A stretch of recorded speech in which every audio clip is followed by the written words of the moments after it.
decency is key for my ushers. Even for the events where they are not putting on hijabs, they have to be very decent. I have joined this because I want to show people that they can still serve you and you enjoy the service. It is not about how they dress, it is about the service. So, and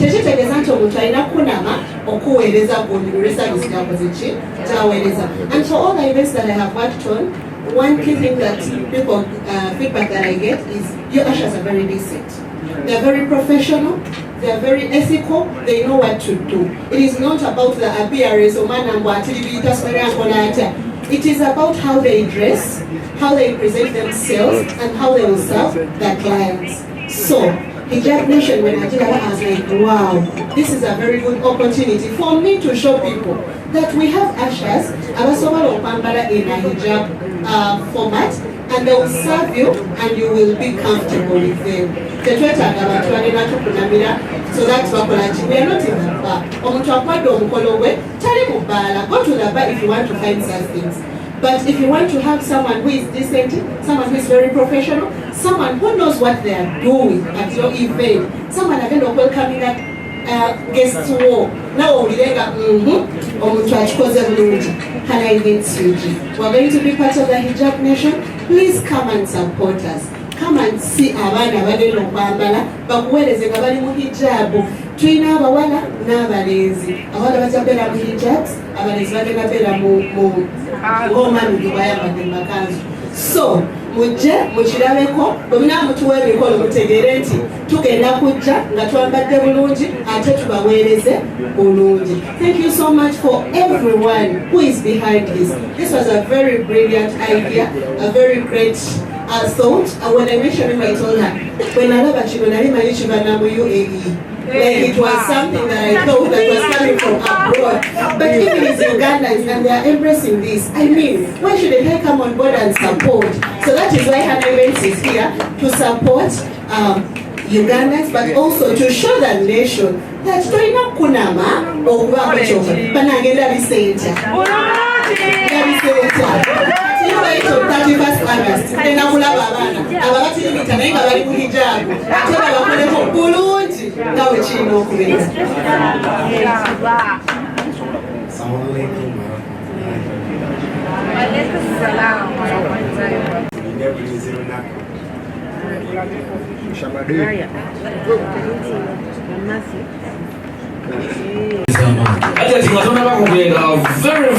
very quick one. Kakati kwetuweereyo nga twagala ba housemaid ewaka nga bahijabu tukola tutya. I have a partner that I work with ngayambala hijab era jebali tebalina kunava nebakutama okusimula nedda teri kirungi kisinga muntu okukuleetera katunda nga mazima tewali makeup agenda yita kugwa mu katunda tusobireko mu ngalo ez'amaanyi. The media houses tusaba ensonga zino muzitambulize ddala. Remember ekyamazima kiri nti gwe bw'olaba ekirungi ate n'okyogerako abalala ne bakimanya ate nabo ne bakyogerako buli kimu kiba kitambula. 2027 tujja kubeera UAE ate nga tuli mu kufuna Hijab Nation. Buli muntu abadde waneeno bw'oteekamu amaanyi ate n'oteekamu omukwano amazima gali tujja kutuukayo inshallah. Tubakoleko mu ngalo ez'amaanyi. Thank you so much. I have very many panelists. Mukirize ate omukyalo ono naye asituke abeeko ebigambo byayogera. She's also a sponsor. Mukirize Hajat Nahia Bridals ajje asembere mu bigambo bibiri bisatu ate tusobole okubeera nga tutambula bwe tutyo. Hajat Nahia sembera otole ku salaamu otubuulire mu bridal world ate hijab tugenda ziyingizaayo tutya nnyo era of all events, why did you choose Hijab Nation okubeera nga tutandika nayo? Yogera nga atalina mannyo yayogera nga atalina maanyi.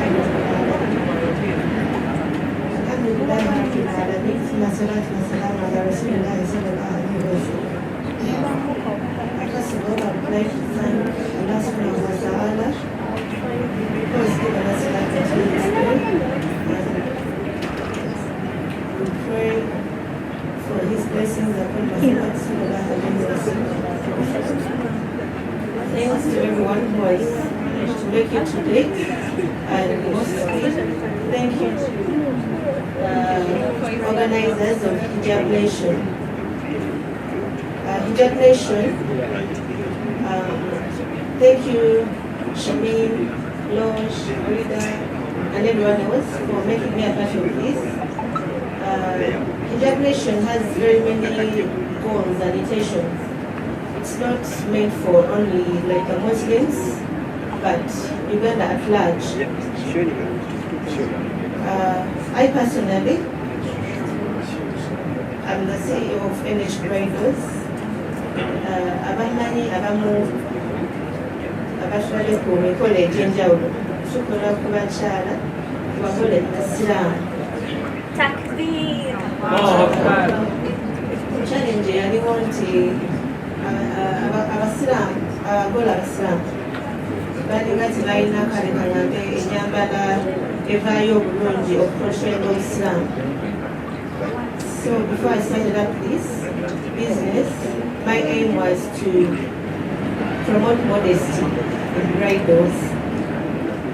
Ng'ogyeko okuba nti omuntu ayambala ng'omugole, wabula waliwo okubeera omugole omusiraamu ng'ovaayo nga you're portraying the Islamic picture.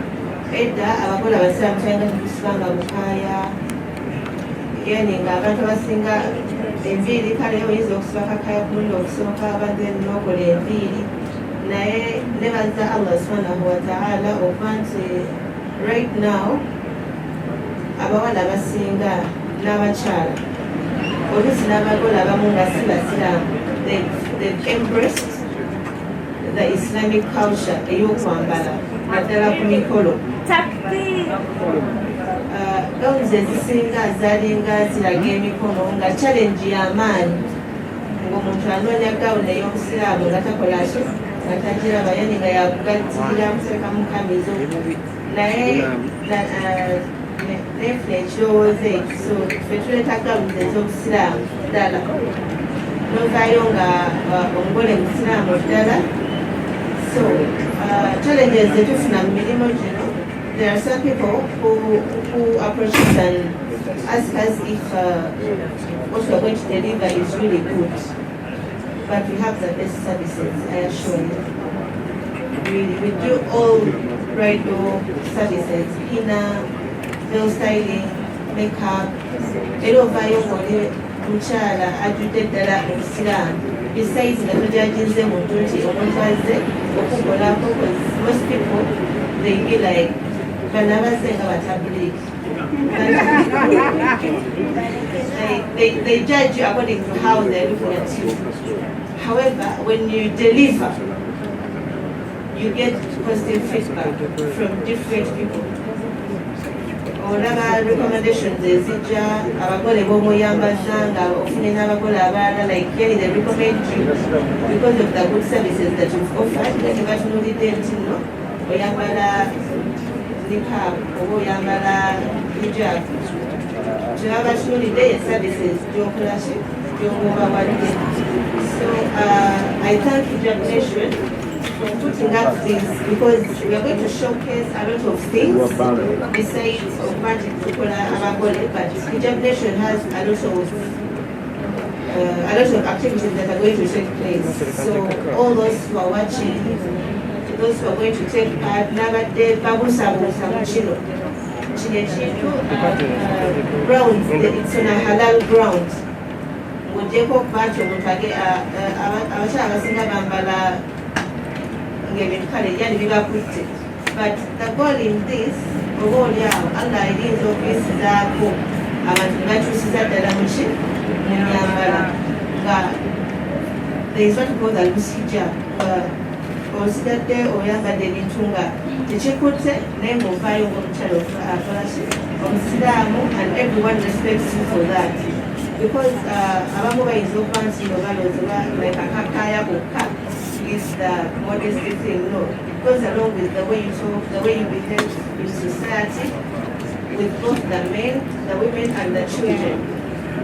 They literally sing us. So this generation, again, up one get caught up with all those matters. So much to our Allah, to come Baraka. Tumukubireko mu ngalo ez'amaanyi. So atulabe eyo omwana w'abandi tebikoma kubadde asuubinga bye batera okwogera nti tugenda gira mu muzikiti batuwowa Nahia amanyi okusiba omuntu akakaya n'asala keeki. Kitegeregeze omukyala n'ogenda mu reception nga ojjudde ng'oli mu hijab. Tukubireko mu ngalo ez'amaanyi. Now omusajja omu yagamba nti it takes a village to raise a child. Kitwala society tetubeeramu oba abantu abatwetoolodde okubeera nga tukuza omwana. Omukyalo ono maama w'abamulekwa, mother to all orphans. Ngenda kusaba asituke ebigambo bino abyogere bulungi nnyo, atubuulire of all the events why Hijab Nation, era njagala okubategeeza nti being that she is the mother of orphans, abaana baneeno enfunzi bamanyi okufiirwa omukisa okukula nga bali ku musitawa.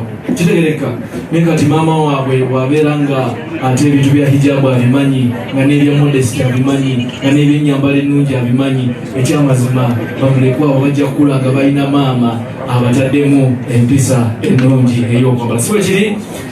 Tumukubireko mu ngalo basabira bennyabo Hajjati Shania Kigozi ate abeeko ebigambo ebirungi byatubulira. Thank you so much. Thank you, sir. Bismillahirrahmanirrahim. Rabbi shrah li sadri wa yassir li amri wahlul 'uqdatan min lisani yafqahu qawli. Tunaza Allah subhanahu wa ta'ala. Eyawa Sister Shami ekirowoozo ky'okubeera nga ategeka omusomo gwa hijab ne organizing committee yonna. Sister Shami moyo zimaze ebbanga nga mulengerera wala abantu abali mu public abasigala beekubira ku busiraamu beerayo nga mbaagalireeyo Sister Shami, Hajjat Leila Kalanzi ne Sister Steshas tumanyi kati ali Canada n'abalala. Kine baba balina kye bategese, I always contact them ne mubuuza teri music ne bwe mba siri mu Uganda at least ngula table just to support a Muslim sister. So when nalabye ekya Hijab Nation nengamba I have to be part of it. My journey for hijab mpanvu yagibawako olunaku inshallah. Mazima. Naye nga hijab is not only nyambalayo tuyambadde hijab. Hijab mpisa, hijab enjogerayo, ebiki byokola ng'oyambadde hijab. Kuba hijab eno etukako protection y'amaanyi. Abali bayinza okwebuuza lwaki tuwambala kantu kano mu maaso. It's our choice. We were not forced. Nze nayambala hijab nga kyalina mwana muto. I was inspired by my friend. She's a very beautiful woman. Yasoma, alina Qur'ani mu mutwe. Oba mumulabe abadde wano omukyala atimba abagole Nahia. You don't know her. She's beautiful, mashallah. Never naturally Nahia nengamba, if this beautiful girl alina buli kyowandiyegombye ku mukyala musonyiwe, I should also forgive me. I'm proud of her kimanyi. Newe namula ne mugamba, you know what, I was a secretary in a certain company. Ne mugamba omanyi ngenda kutandika okwambala nga nali nyambanga dresses zange eza Turkey, like you know. Netandika okwambala nga every Friday nga nyambala niqab. Nina company gye nakolerangamu nga ndaba ba clients tuyinza obaluuzinga. Naye ne ngamba no, I have to. Netandika, we've been friends for almost 10 years I think now. Then natandika mpola up to now. Me, I deal with different people. To an organization is based in UK.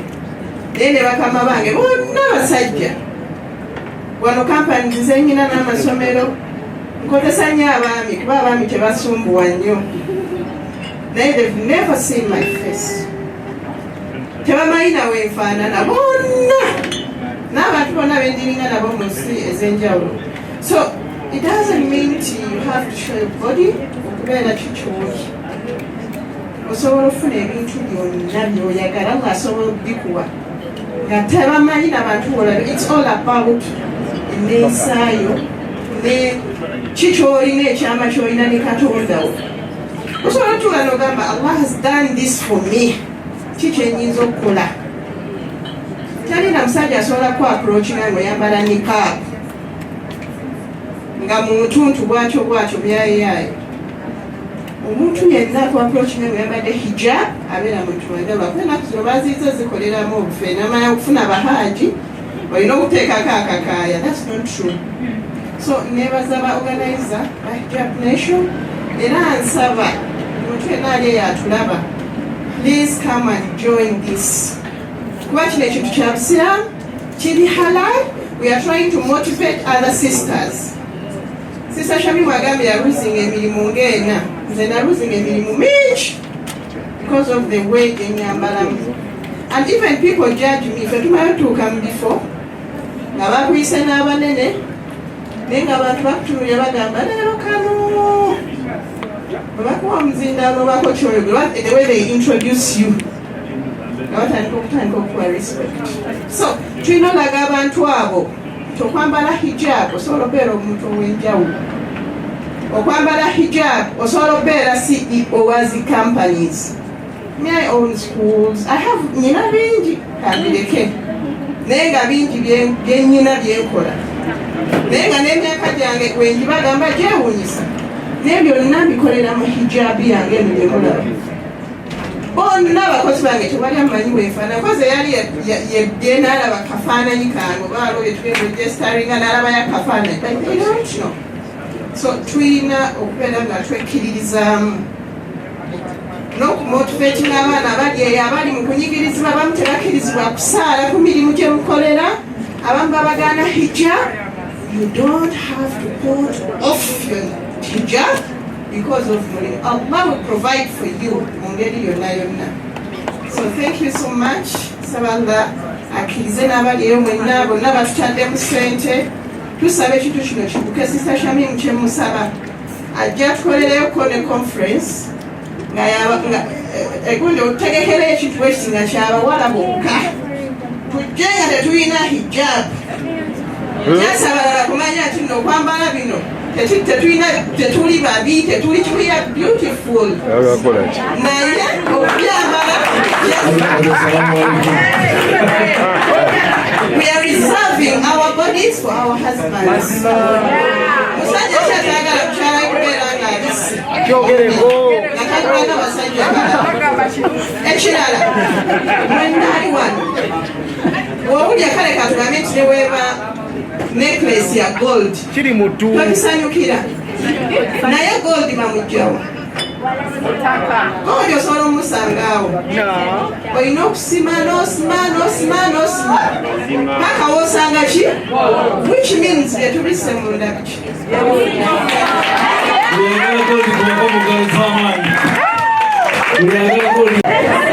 Wanji,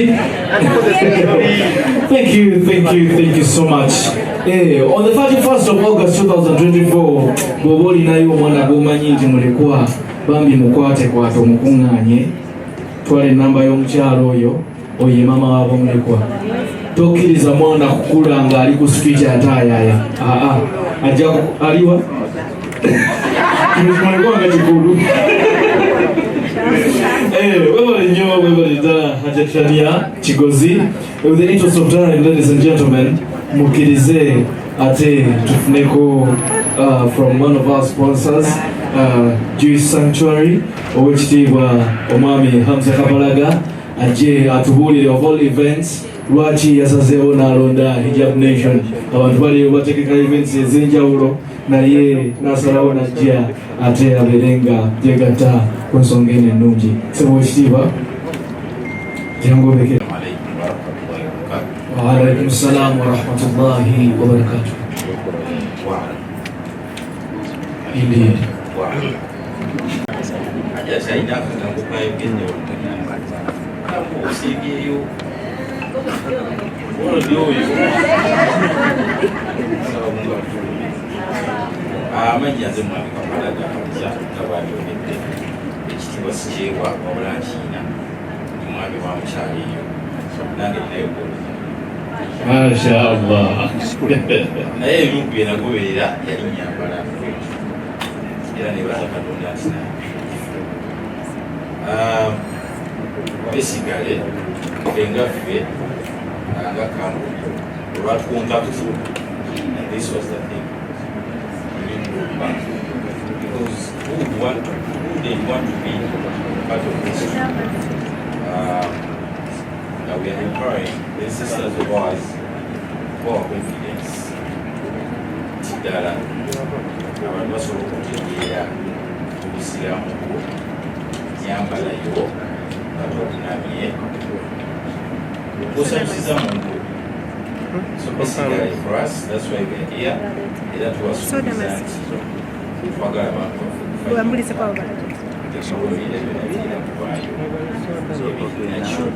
abo b'amazzi nawe oyagala amazzi bageetaaga nnyo kabasookera babawadde olw'ensonga eno olw'abakyala tubanyonyaffe olw'abamaama baffe tulabe nga ensonga enegera maaso so tesina binyiyakwongera just as to support. Assalamu Tumkumye mu ngalo ez'amaanyi Kasatu wadashiwalinzi nti almashrubu mawjuda. Webale nnyo, webalire ddala. Ladies and gentlemen, I want to remind you that we are having a press conference of Hijab Nation, and this event is going to happen on the 31st of August 2024, scheduled to happen at Lugogo Millennium Grounds. Ekyamazima kiri nti basponsa tulina bangi nnyo ngenda kubeera nga mbabamenyera naye ekyamakulu ennyo we have media houses around. Tulina Radio 4, tulina Pal FM, tulina Muslim Channel, tulina ECOP. Ensonga zino bwe mba muzaagala tugende ku social media zaabwe, YouTube zaabwe, tubeere nga ate mwana tuzisiŋŋaana mu mbeera eyo. Let us have another distinguished person. Analina tubuuzaako kubuuza omwami Ayan Motors. Salaam. Wassalatu wassalamu ala rasulillahi sallallahu alaihi wasallam.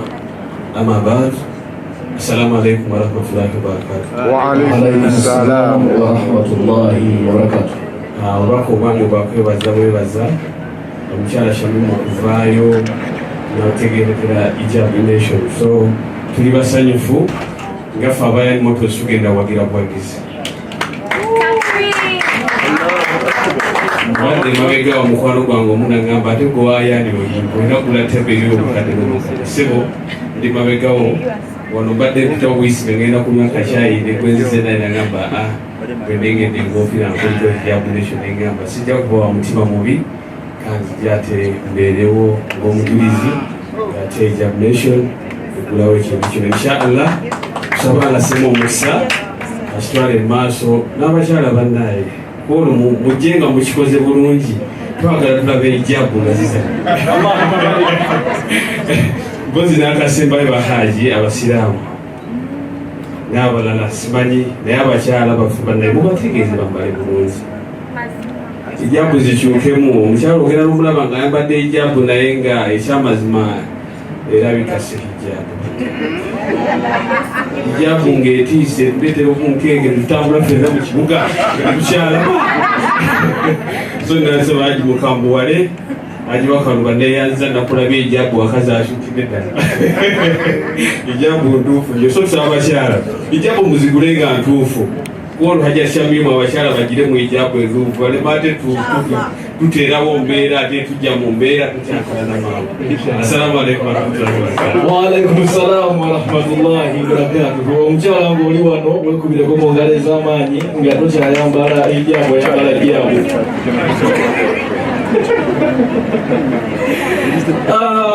ekyamazima kingi omwami ensonga lyakonyeko nkulu katufune ebigambo ebirungi okuva ewa Alhaji Bakaza abeeko ebirungi byatubuulira nti ye baalina mikwano gye abooluganda abalungi abaagalwa bambala jjaabu oba hijaabu olwo olunaku bagenda kugira mu jjaabu oba hijaabu bulungi kyo buli mu jjaabu oba hijaabu Haji Babbala. Assalamu alaikum wa rahmatullahi wa barakatuh. Wa alaikum salam wa rahmatullahi wa barakatuh.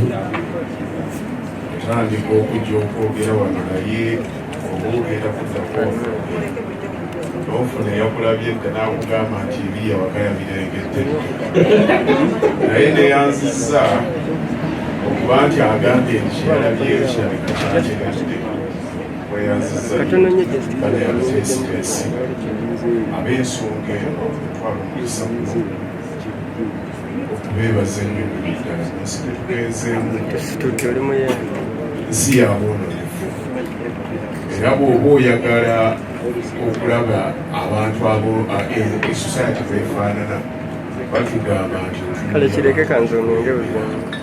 oba abantu abo abafuuka twaligambe nti baserebrity oba abantu bwe bakufuna okuwanga mu Uganda abantu kati betwogerako nti bamaanyi ogenda okubatunula ensaya obutuufu nga enkukaba emaziga Shamimu ne banno abateeseteese ku nsonga eno njagala mboogere eri abantu basobole okutegeera ekintu kino. Obusiraamu ddiini eyajjula ateyonoza naye envuunula yaabwo erimu obuzima. Islam is perfect but human interpretation has got errors. Okay? Wano wetuze tutudde naye kyensinza okwagalawo ebadde tolerance. Ffenna entegeera yaffe kuli nsonga ejjira ku mitendero gyanjawulo. Tetusobola kutegeera kintu kimu mu ntegeera y'emu obudde bwebumu. Bwe tuli wano waliwo abambadde empale, waliwo abeesibye ne batabika feesi, waliwo n'abasiba feesi. Hagati Kibuzi bw'abadde ayogera agambye nti yasooka n'ayambala obugoye nga alaba si bwe butuukiridde kati bwatuuse. N'anyumya olugero lwe n'agamba nti yagenda n'amala n'atereeza. Era ekigambo ky'akozesezza it was very polished. Agambye to inspire.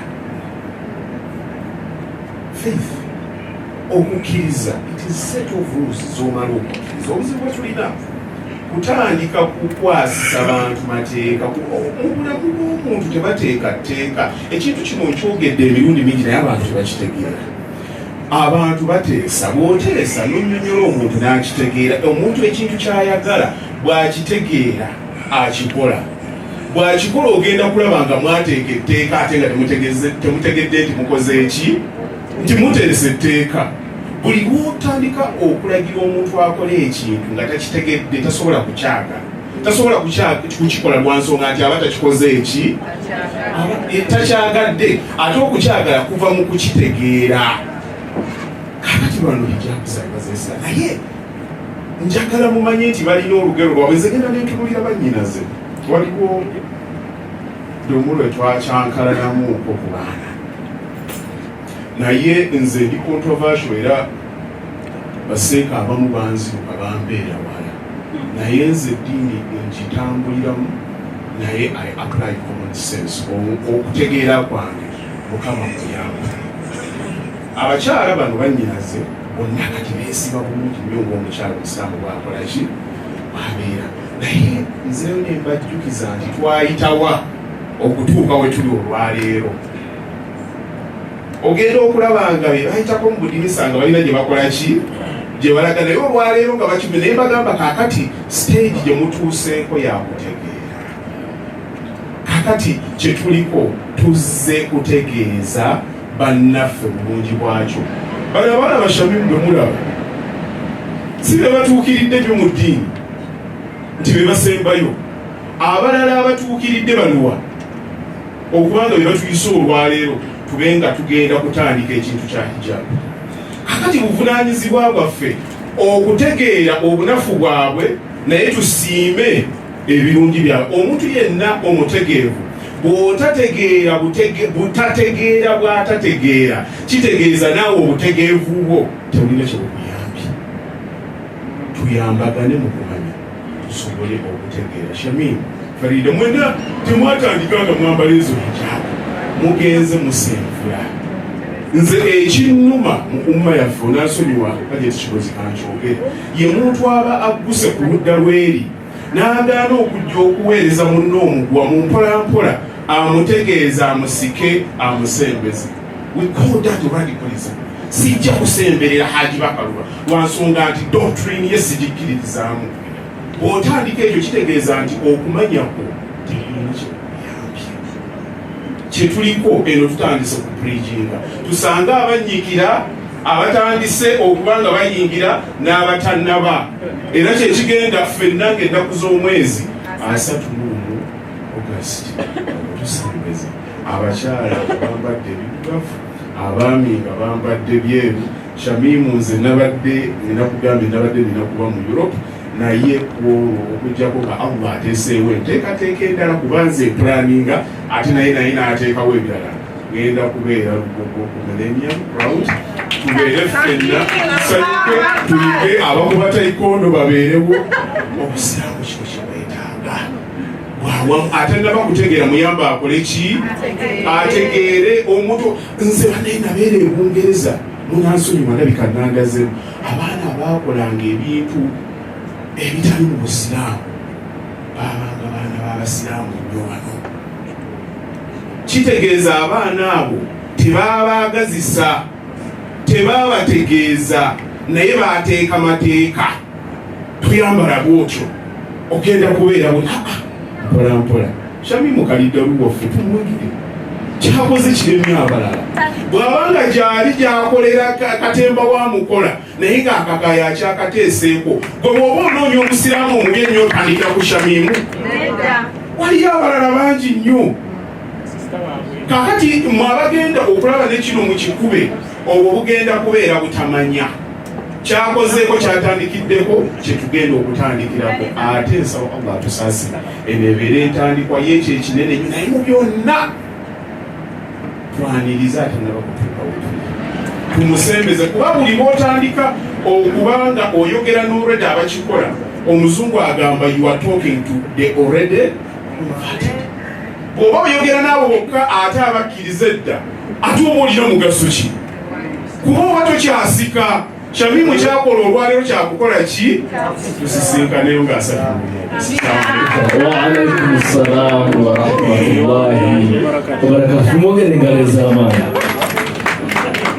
Ebirungi nga biwooma biba bingi nnyo naye mukkirize basponsazi bangi era nga beegasse mu mbeera eno nga bwetambula.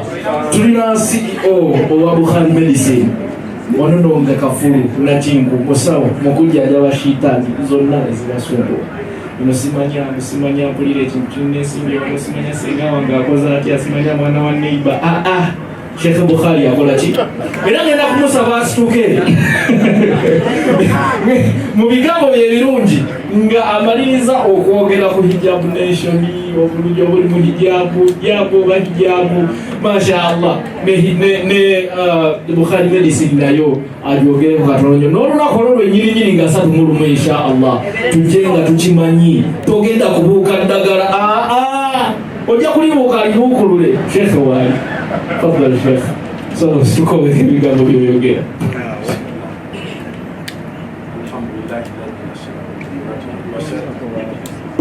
وصرف بحكمته وقدر وابتعث محمدا إلى كافة البغي والحضر كما سبق فضله وابتعث محمدا إلى كافة البغي والحضر. Allah yasindika ekitiibwa nnabbi waffe Muhammadi mu nsi yonna okutegeeza abantu amateeka ga Allah na buli kigwana okutegeerwa. Assalamu alaikum warahmatullahi wabarakatuh. Assalamu alaikum warahmatullahi wabarakatuh. manyiraze agasani ya Kigozi baja Tabatayikonde Shamira Radio 4 Jatinava wano omukyala Yarabinahiya Jatinahiya Ibeda kameramani mwenna MBN Iko Ayan Ajiba Kaluba Youth Sanctuary namwe abali wano bambega bannamwandu abasanze n'abatayagala ddiini. Assalamu alaikum wa rahmatullahi wa barakatuh. Ebigambo bigenda kuba bitonotono. Ekituufu nsaba tusooke tukubireko ku bakyala bagenda omukana. Ebintu ebyo tubitera kusangika mu bakyala ngasobola okubateekeza musota era nkakasa bbaawo abakubuzi busaawa 4 yakukuba aba akitegeeza nti njakukola ki. So tatraininga kuba basajja wabula self-ki newakubadde mulimu ebisajja ebigwana obutula olw'enneeyisa gye neeyisaamuko mu maka. Ajja ti nsaba nga singa nnamukusente nina zizi nsaba akuwe amiina. Akakaya mu ddakiika emu oba 2 biyitirira nsaba nyongerezeeko ku bigambo bya Kibakaluba naye mwanyinazi Sharia ati nze Kigozi naye twakirizibwa tube banyinazi okuvugana amazzi mukwano gwange ennyo mumpulirize wano abatukulembera abaasooka obusiraamu leero nga tebunnasaasaana. Abakyala abangi nga abasiramuka abasiraamu bayambalanga engoye zaabwe nga zirika bubisi ntumbwe n'amabeere ng'emikono gisigala giri kiki. Naye nga bw'osiramuka oyalirizibwa bwotyo nga tulina n'amateeka gakola gatya. B'Abawarabu batya ebintu 3 okulagwa ku mubiri gwabwe. Batanya enviiri baswala gatya bbeeyi. Kizibu nnyo Muwarabu musiraamu siraamu musanga enviiri ziriwa bo bamanyi kyakwewunda kya mwami. Abawangalyako abaali batuuseeyo ndowooza ziriko ennaku 4 nga ndi mu ggwanga naye nabadde Dubai nempa Omuwarabu salaamu gwe nabadde ndirayo naŋŋamba nti oyo si musiraamu yadde Allah naye nga yeebisse muki. Kati batyanga nnyo okulaga enviiri zino. Ekyokubiri nga batya okulaga entumbwe sajja agwirana nnyo n'entumbwe kyova olaba buli dakiika nga kikazi kya ntumbwe edigideeti. Ekyokusatu amabeere ng'ebyo babitya. Kati nga bwe basiramuka basigala ng'engoye bazambala batyo nga ne bwe batambula bwe batyo. Kati kano akakaaya kanene ak'omunda kano ako kana kali aja tinavasonyiwa okusongamu kali akali munda kati nga kebabikako buki mu nviiri. Allah nasse etteeka katannaba tteeka lyakwambala ngoye naga nti waliyadribna bikhumurihinna ala juyubihin. Allah nabaga nti kati mba mukola kali akali munda mmwe kemutaddeyo banga bayambalanga ebigoye ebinene bino bibayita dirasi mulwala babiyita jayibu kati nga bakyambala bwambazi. Allah nabaga nti kati bateekeko ko n'akakaaya nga bwolaba naava kagize eki ono wa ina yehina naava nga wokalabe Shamira Radio 4 nga bwayambadde ono omukyalo ono ndowooza nga bwayambadde n'oli obwedde akola make-up oli omweru nga bwolaba bwoyambadde nga tuyambadde aja kisani Ekigozi bwagize eki nga Shamimu bwayambadde. Allah ga waliyadribna bikhumurihinna ala juyubihin kati bateekeko akakaya kafaanana bwe batyo basooke balabikira eddala nga baki. Oluvannyuma lw'ebbanga nga litambudde nga basiraamu nakinkuba ddala n'alyoka assa etteeka litusomye ya ayuhal newakubadde linguddeko buki bugwi aya netategerekeka ya ayuha nabi olwo Allah setteeka kuba amaze okunnikira n'okutegeera obuki okakasa ekyo byakkira na Madiina. Ya ayuha nabi owange gwani Muhammadi mpulirize wano okakasa nti lyakka ate ne Umar okakasa nti basooka kubeera batyo nga bw'olaba Naava Shamimu nga bw'ayambadde. Umar ajjeeka n'asinkana bakyala ba Nabbi nga bambadde nga Shamimu, nga bambadde nga ono nga bwe bali. Kakati we yayingira n'alaba Aisha nga bwayiseewo, Hafsa nga bwayiseewo, bwe batyo nga bweweraba. N'agenda eri Nabbi n'agenda Rasulallah zize yali amise nga tulina olugendo lwe tulagako nga Nabbi sallallahu alaihi wasallam talina muli idea ku nyambala y'abano. Akimanyi Allah yalagira bambale oba obuki. Baba bagenda Umar nadde mabeganaga ya Rasulallah, fe abakyala baffe nno nga banjawulo, si be bali abo tibatuuka ku mutindo ogugwo ogw'ababo. Tubadde twagala bo baawukaneko n'abaffe mu nyambala, bategere nti bano bakyala ba Nabbi, ono omukyala wa Umaru. Nambuuza otegeeza ati n'amugamba okusinziira ku ntula gye ndaba bakyala baabo era esababu nuzulu kuka kwetteeka kwali kwa Umaru. Bakyala baabo okusinziira ku ndaba gye mbalabamu bakole batya etteeka ya ayuha nabi owange Nabbi Muhammad sallallahu alayhi ya ayuha nabi ya ayuha nabi qul li azwajik gamba bakyala bo wa banatik n'abaana bo obuwala wa nisaai lmuminin yudinina alayhinna bijalabibihin. Kati Umaru yagamba ya Rasulallah okusinziira ku kyendaba nze ndaba abakyala abo bo bakyala bo bali ambadde enjiriba. Nabbi amubuuza nsonga ki, n'amugamba nti dhalika adna, nze ndaba ekyo kyekinene okutwawulako nti omukyala wa Nabbi ono si wa Nabbi. Ayurafuna ate bategerekekwe ddala nti bakyala basiraamu wala yudhain, teriyo yadde agenda kuddamu kuyisa mukyala wo maaso, kumuyisaamu maaso lwakwambala nga bwolaba sanya bwagize eki. Allah n'alisanga etteeka.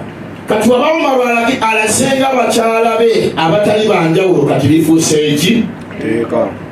Aisha anyumya agamba nti muffe bakyala ba Nabbi twalina figa. Aisha yali mukyala mutono nga bw'olaba jatusanya kigozi. Umanyi she's kinda tall and slender. Kankose oluzungu kakasenta ndi serious. Yali mukyala mutono but she was beautiful. Sanyo no bajja kakakaya matu kakyala kalungi. Era nawe oyinza obuki kinda soko omudde nikamba ndokola ensobi bebo walimu akazungu ogodo bayo kalobe. Naye ekituufu mukyala muki era nkakasa bagirako bawe nikaabu baba musajja bw'atayisangalo mu maaso abako ekimusuubira. Kakati Nabbi sallallahu alayhi wasallama mu mbeera yali efaanana bwetyo. Aisha anyaga nti teeka bwe lyajja twagenda okulengera abaali mu butale twakomawo tutaddeko engoye zino ennene bazibika figa paka n'omukyala eyali omufirika mukyala wa Nabbi ayitibwa Mariyatul Qubutiyu ashanbau almisiriyu eyazaala bulayini yalina kye bayita figa kikankane kosinga okubimanya kusingako obwononefu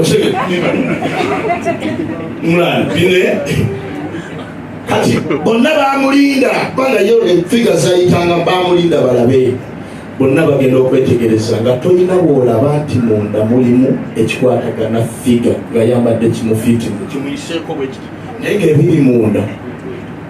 Umaru Nabbi kyava agamba Umaru n'amugamba nti anta rajulun min faqih au anta rajulun faqih, oli musajja muki ontegerekesi ekyo ekimukumiza za Umaru. So n'olwekyo okwambala ffe nga ffe abasajja nammwe abali awo abamu muli busiraamu by chance, mwazaalibwa bakitammwe nga basiraamu, mwasanga bajjajja bammwe nga basiraamu, neyazimba muzikiti nga musiraamu, but waliyo abali mu busiraamu by choice. Waliyo abali mu busiraamu ng'akkiriza ku myaka 35 n'aganza esiraamu si najja musakwe n'agikola atya n'agiteeka wali mu byanoonya okwambala kyamanyaga tya ambe ne mukino katekeko olugoye lwa mutera okulya omukyala gwe bayita Jennifer Brooks, mukyala badde muyibidde mu Amerika okukamala obukamazi. She's in Islam by choice, yayingira obusiraamu ate n'abeera proud of it. Tekisinga kutuluma nti abayingira mu busiraamu by chance bebasinza ate okuvumirira obuki ababulimu bazaalwa baki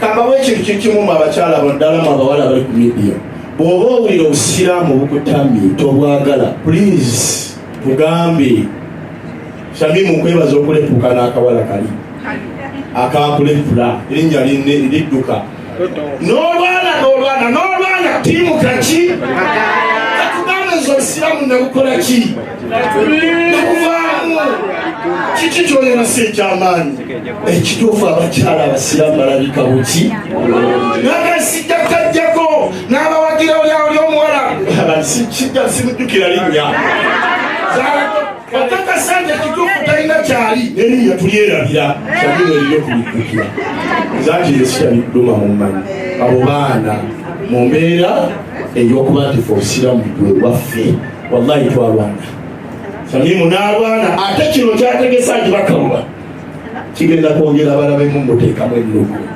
kyetwali tulwana tukubate Shamimu yakibaddemu so Zahara totosaba ofune wootulonye ku mazzi ove mu kuzannyira mu busiraamu olwakakaaya baleka abaana b'obusiraamu bambale kuba bebakebakuzibwa ate nkakasa naawe bwotyo wali wakuzibwa media na nsi yekoze eki yekwonoonye kyebyayo kino okumanya olugoye luno lwa bbeeyi ulira Allah w'ekitiibwa yawa amateeka noza surati Nuuru embasirabiddeega nti walqawaidu minan nisa waliwo amateeka agafuga bakyala kyabo abawa abato la allaati abakuze mu myaka era kino njagala okubategeeza nti ne ku lunaku 31 mugenda kulaba abakyala abakadde bakyala ki la yalijuuna nikahan nga takyasuubiramu nti waliyo omusajja ayinza omugamba kakagambo ulira Allah omukyala waali bamama waffe bwe bali nga takyasuubira nti sula ayinza okujja namuga nti yo beautiful kati omukadde ogenda munyonyera kinti mulungi yenna amagulu Allah yaganyiga tannafa emba zino zagwamu enyama bateeka sekule simamu nfuna takyalina kimunyumira ku nsi okujjako okulaba abazzukulu n'abaana be takyasuubira nti ayinza okubaako kyakola asanyusa omwami ebyo biggwawo niyaga nti la yalijuuna nikahan tebagwana tebakyalina nnyira nti banaddamu ne bafumbirwa ulira Allah yagamba nti laisa alayhinna junahun tebalina musango an yada'na thiyabahunna ghayra mutabarrijatin bizina okalebe tebalina musango singa bakwata engoye nga zoolaba ssenyaza yambadde nga boolaba baana bali ku mmeeza nga weweeraba naaluteekako olugoye bwayambadde nga terugenda mulaga bwere kuba bamama bafe atuukanga nebbere liise mu gomesi no netaliraba naabo bwoliraba oliyitako bwisi telikyakukola ki nagati bwalibo yalitaddeko olugoye nga terugenda kumutyoboola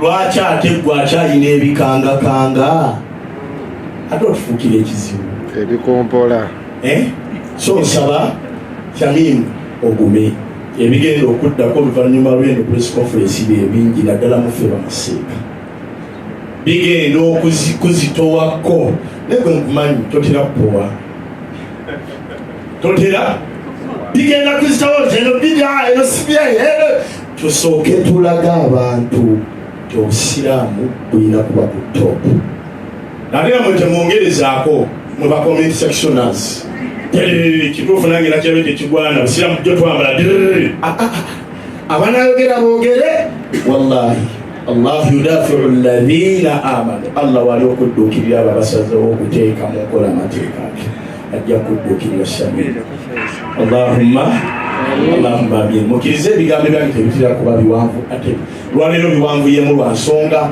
nti ekigenda okuddako nze nkimanyi ate nkirengerawo mu maaso nga bigenda kudda ku podiyamu bakube ate nze gwe bagenda otandikirako naye ŋŋumye lwaki ŋŋumye kubanga kino kyetuliko tulaga abaana b'obusiraamu tibambala bati si kukunama simwolesebwa kuleeta mugagga simanya tulina omugenzi omukulu ava mu nsezi kino ekyaffe tukiyite nakyaffe Sani ya Kigozi nawe batulula yubana bagenda kukubirana Sani ya Kigozi ngawa mukirabye kyakwolesa nakakasa nti obusiraamu buteekeddwa kuba lugoga asatu mulumu inshallah fenna tugenda kukola ki tugenda kubeerayo muve mukwetiikirira olw'obusiraamu bwammwe teekakakakaya kakkirize kabeereko wallahi ino omwali omuvubuka bamuyita Jala Trophy abamumanyi Jala Trophy kasaale kafunita avayonaye yalina nti sheeka Allah yatuwa obusiraamu ate obw'amaanyi mumulaba nno ngaale akuba amakonaye twabadde tuli nga tuli mudeira nanga nti sheeka mwannyinaze bamuleete Dubai ajje bakole omwana tunambula nti jakakaki n'olugoye otherwise oddayo sibya wano tubakumidde emirimu mu Uganda bw'osobola tetenkanya nga ne tiketi emuzayo tagikola ki nangamba nti brother sijjaako kakaaya ate sijjaako luki nanga nti sheeka ne mutikka naddayo akuma obusiraamu bwe nga tabutyobodde oyo muganda wa Jalani kati ate gwe alina bbaawo omusiraamu olina byotulaga ki n'abaffe balinga gwe bayinza nokuba wagayi bakusinga obulungi please ebibyo bikuume tebikyalina ate kamba wesekuleti emu mukwebikka nti oyeruka teweyebisiza ogenda okulengera mu mubiri kugenda kuvaavaayo mpola owoza simanya kumbe eno Mungu akola ki fesi yenegala kwaye tunula mu musana naye oli wajjako agamba akakyala nekalabika keekuuta naye nga teweekula ki naye gwe ne weekuuta ne weeraga n'okweraga nti weekuuta amavivi ne gatunulanga ffenna agenda okaddiwa so nsaba busabi inshallah sabandatize mukirize ebigambo byange ebikomyawo asatu mu lumu tuwagire Shamimu bidhinihi jalla al-maula tuli basajja bajjanjabi ku Kiseni bus terminal yonza amujjanjaba Shamimu n'abalala asobola kujja ku Kiseni bus terminal bidhinillah so kunamba kyala fone tukujjanjaba ndwadde so nezikwatagana tushabakini nezikwatagana ne ku mubiri gwonna bidhinihi jalla al-maula mukirize ebigambo byange ebikomyawo. Assalamu alaikum wa rahmatullahi wa barakatuh. Kigambo kiri nti it takes a village to raise a child. Amazima gali nti society gyokulizaamu omwana omuntu afuuseemu omukadde yeerabira nti nno alirina n'alijajamya buli wasanze. Amazima gali nti society gyomuwangaalizaamu ate ye muwunda n'abeera ng'akula ng'ali muntu mulungi. Kyamazima kiri nti twebaza nnyo Twin Brook Schools okubeera ng'ate ensonga ya hijabu bo omwana olumutwalayo bwe bati bamukuza akimanye nti omuntu olina okwebikirira. The media houses tuli waneeno naye mwe basaale mu nsonga y'okutambuza kankiyite olugambo. Bisobola okukoma waneeno, tusobola obikomya waneeno, ensi netakimanya nti ate ng'ennaku z'omwezi 31 August 2024 tugenda kucelebratinga the beauty of hijab and being a woman n'okola emirimu gyo nga oli mukakaayako nga tewali akoze eki kitegerekeka. So tusaba media houses zonna ensonga eno tugitwale nga nkulu nnyo lwa nsonga naawe Patricia, Patronella, Ella, Queen Bey, Mama okyasobola okusleyinga ng'otaddeko akati tekikujjako bwa Patricia bwo kitegerekeka. Ate naawe Fatuma ng'okunamye, Fatuma ng'okoze eki tekikujjako bwa Fatuma bwo wabula modesty, ekitiibwa kyo, dignity ne decency bikamuuko wansi. Nyina kakwano kange kali e US kawangalira Maryland kaagala nnyo okwebikirira kalina magye naye kagamba singa nali nsobola okwata akakaya nenkateeka mu yunifoomu y'amagye eya Amerika nalikikoze era wekataba mu yunifoomu oyinza okayitako nolowooza ntekakwata mundu kitegerekeka. So tubasaba in all angles that you are in tujje tubeerewo ng'ennaku z'omwezi 31 hijab nation. Leeta omwana, leeta avubuka, leeta omukadde, leeta neighbor, musiraamu si musiraamu, mudaba gye bakole ki? Tusooke tukwate feesi y'obusiraamu tugiteeke ebbali, tukubirize decency and modesty. Njagala mbawo ekyokulabirako kimu. Okyasobola okugenda mu kyalo ssaawa zino n'okwata emitwalo 3 n'ogirekera jjajja nakubira nga wayise wiiki 4, si bwe kiri? Nagamba ssente zikoze eki? Zaakaggwawo. Naye osobola obeera n'akawumbi ekampala wano n'okafuuwa ne kaggwawo. Lwaki? Ensi yonna buli weebeera ng'etambuliramu obuseegu, mabeere gali bweru, kino kiri bweru, ne baraka zinafuwa ne zikola ki? Emitwalo 3 e Kampala ogigulamu ya time nagwawo. Corporate mega bonus n'okuba akasimu ekiro n'ogamba halo kindo omuyisa otya? Naye emitwalo 3 gye gimu bw'oba ogikozesezza mu kyalo wali ekizibu ky'okusanga omuntu ayambadde obubi, mwana tugisobola okubeera nga gibawangaazaako ne gibatwalirizaako ewiiki, si bwe kiri? So tubasaba tubeere abasaali mu kusindika event eno ebeere ng'etambula ate tusobole ogibeezaawo emyaka gyonna. Before switching and handing over the opportunity to the media houses around and the personnel to ask their questions, ngenda kusaba omukyala wa Radio 4 in 1 minute or 2 oyogereko ebigambo byosobodde. Hajati musabye dakiika emu naawe njikuwe strictly 1 minute ogyogere, then tufune ebibuuzo byammwe, si bwe kiri? Thank you so much.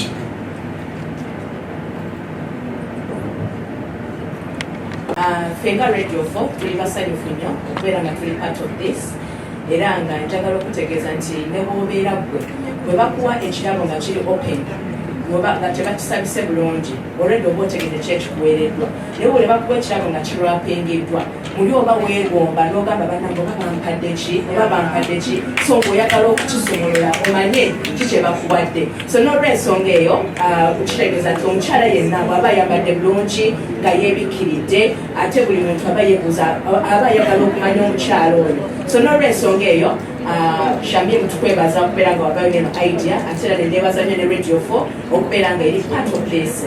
Naye kennyini ng'omuntu era bwoti nga bonda bwenti wempeereza newankubadde nga kampani gyenkolera si ya busiraamu and they allow me okubeera nga nkola bwenti. Assalamu alaikum warahmatullahi wabarakatuh. Lwaki mu bivulu byonna nkoze ebivulu bingi ebyensi bingi sibala badde nsula bweru bayimbi ngende eno ngende eri nze nali nyambala bubi naye seeka anzirako namumanyi ati alina PhD mu sharia abadde ambeerambeerako ekirala nasomera mu ssomero lya busiraamu natuula ne ŋŋamba nkoze ebivulu by'ensibindi kuba ne munteekateeka ebigambo ne ŋŋamba njagala nkole ekintu kino yali buli mwaka concentrating hijab nation. So lwaki nakitandise bambulira kinjagala concentrating eri mu myaka omanyi tetumanya muntu watutwala naye mungu wabantu usiza mu my 30s mpulira ddala nga n'emyaka egitandise okusemberera kawungeezi. So mpulira nga njagala atwala omwoyo gwange nga yeesiimye nagwo. Nakugambye Amy yange nti buli event eyo 31 ne bwenfunayo abakyala abakkiriza ne bakyuka ennyambala yawe n'ekyuka nze ndi contented. So first sirina basponsors bangi nnyo baatutaddemu ssente abasinga tuli mukolagana nabo ngenda poliisi ngenda kuba kimera mukwata ssente yange y'amawulire ne bakyali bange gye tuli mukola ki mukuteekamu. So it's not all about money but it's about the consistency ne love gye tulina eri ekintu kino. Amy yaffe yakuwulira nti tusobola njagala kusooka kulaga abantu nti tunyuma nga twambadde hijaabu n'abagikuba bonna ekya Zahara Toto kyogambye bayira bwe namusonyiwa because muwala musiraamu era musabira nnyo Allah akkirize naffe twalinga ye tukikyuka engaffe Mungu amukyuse one day one time nti njagala balabe beauty n'oyo ali eyamma kuba n'ekiruma nti abatuma emirimu olumu basiraamu tugenda mu kampani zaabwe nagaleka ojja kunnemesa bakasitoma baawo asooka alabe beauty because my aim kukwata drone kukuba kifaananyi nga twambadde abakyala omuntu alaba agambe n'atanyusa bagambe wallahi banyuma kyekigendererwa kyange era we nakiwulira kuba nakiwulidde dda nga tushutiza mu vidiyo ebisoosera munyuma abasiraamu munyuma I'm already contented.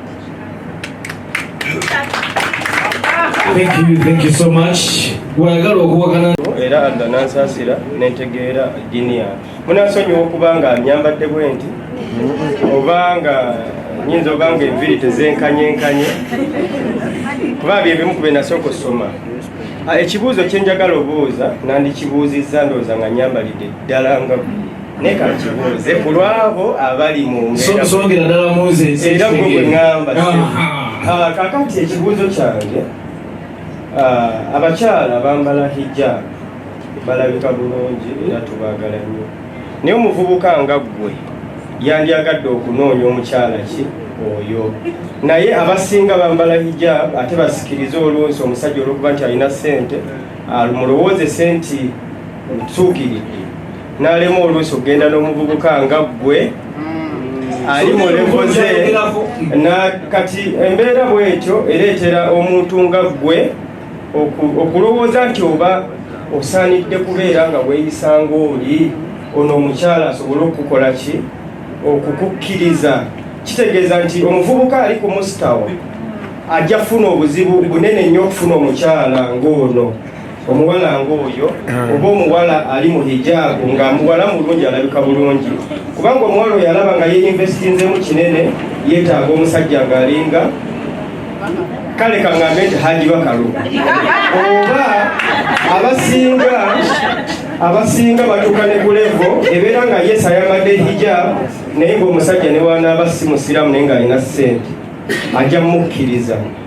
Ekibuuzo kyange simanyi oba kitegeerekese naye challenge eyo nnene nti omuwala alabika obulungi ajja leetera oli backsliding olw'okuba nti amuteerawo challenge. Kati nsaba Madamu Shamim ne bamaseeka abayinza omuyambako mukwataganye engeri y'okusomesa abawala babeere bagumiikiriza mu hijaabu zaabwe beetegereza abavubuka abandi badde bajja gye bali naye omuvubuka naye ayinza okuta n'agamba omuwala oyo alabika levo za Haji Bakaluba ate nga ne Haji Bakaluba olunsi aki yazimalayo ze yeetaaga okubeera nazo. Neyanziza nnyo neyanziza yamba shaliya naye oba teyafuddeyo n'ampala emwero ekisajja ne kimugamba nti bata shaliya ozikole ki ozimuddiza ogende naki omwami ekyo ekibuuzo kyabuuza Sheikh oba Haji Bakaluba yaba akaddamu.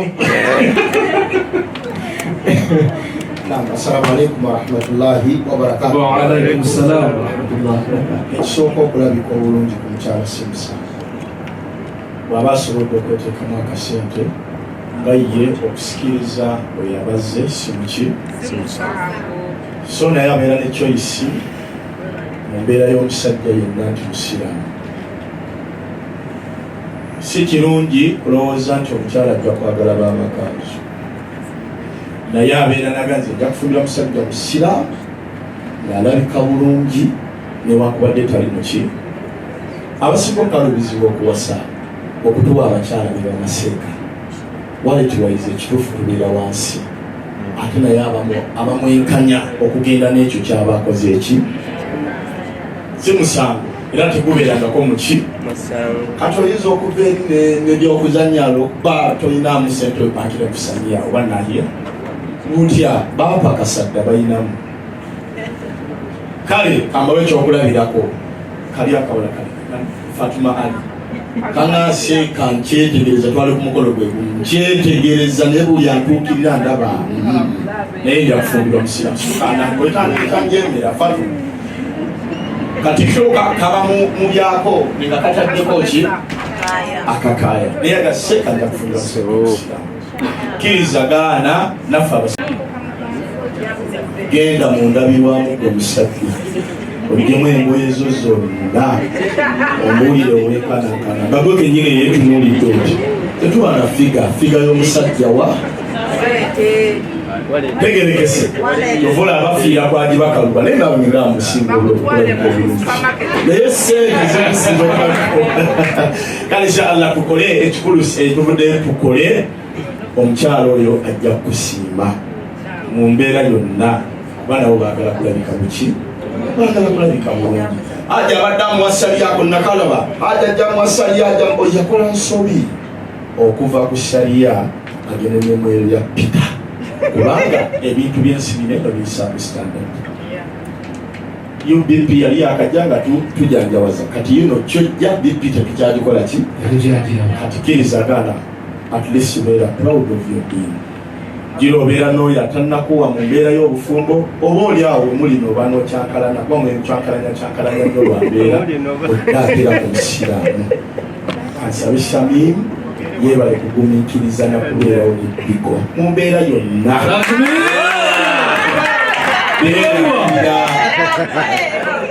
Niko tayagala nnyo ogolaba kamera naye beerabirira nemujjana babeeraaba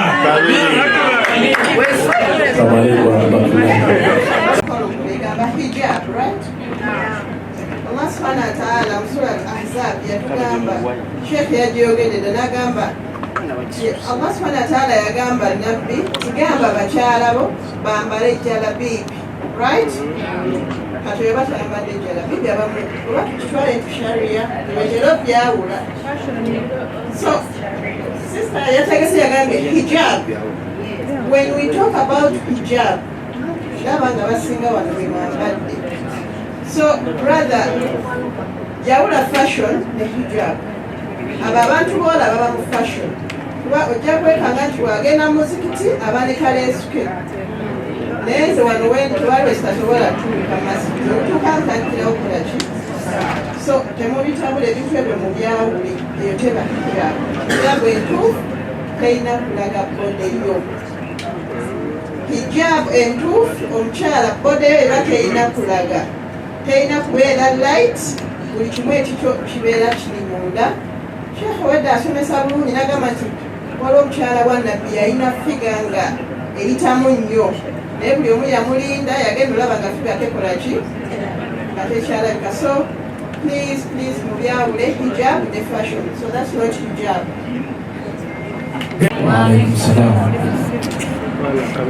Ako nkalaba gubadde okadduka butuusi naye nze njagala nnyo ate ebintu ebiri controversial. Omuntu mwayita n'ayagala atukubira omugo mpolampola. Amateeka g'obusiraamu gategeereka. Okay? Tegali omusiraamu n'atali musiraamu tukimanyi teri kulomwenge. Ekyo waliwo gwe bakigamba naye gwe bw'obeera ng'ewammwe baabazaala nga waliyo abagunywa ekyo kankireetebwe nti mu nsi mulimu abatemu. Oli asiibula abawaka n'agenda n'akuba akatayimbwa n'adda awaka nga afaanana nga bwe yagenze n'aleeta essente abawaka ne bakola ki? Wali olabyeko akuba akatayimbwa asiibula abawaka nti bannange ngenze naye leero oba amaanyi ninamu akatayimbwa kano kalina engeri gye kasumbwamu ng'okakuba omuntu naye kale kangende olwaleero ndaba oba kinaakola ki? Oba n'akomawo n'akugamba mukyala mpa amazzi nga bwennyika engoye zange eno leero bwenzisa omusaayi asamudde mungi. Lwaki takikola? Akimanyi nti nno kya buswavu era tekirina kubeera bwe kityo. Kakati oyagala okuŋŋamba abatta abantu tebaliiko beewaabwe babeera nabo naye nga tebakola ki? Tebabamanyi. Nze nina wano bwengenda n'ekyogera nenga nti bw'osisinkana omuntu ku lwokutaano ng'agenda mu jjuma akugamba owaaye saawaleeku kale nakulaba nga nkomyewo wano okuva mu masikiti. Ne bw'osanga agenda mu kyaki era aba ne bayibuli ye ng'agikoze eki ng'agikwatidde wano kale nakulaba amalya g'ekyemisana ngenze wano wa mu kyaki wakalaba bameka akwata embugo n'omusanga ng'azikutte wano nga buli omu aziraba n'akugamba waaye onaasonyiwa naye ndooza tulabagane enkya ngenda wano mu ssabo. Bameka buwuli abakyogera. Omuntu ayinza okwesiba ku kintu naye mu mmeeme ye amanya ati nekintu nno kiki kibi. Kakati ne muffe mulimu ababikola era saagala nzije wano okugambe nti nno ngenda kukola ki? Abagunywa gye bali naye tekitegeeza nti nno gwakola ki? Gwakkirizibwa. So ekyo bwe bakikola bakikola ku ki? Kuwaabwe ensi tosobola gikontrolinga yonna ate saagala oli ajjagalakenti abasiraamu tebakunyere gye bali naye abo tebatuusa busiraamu nga bwe bulina kukola ki? abo babikola ku lwabwe si wa busiraamu.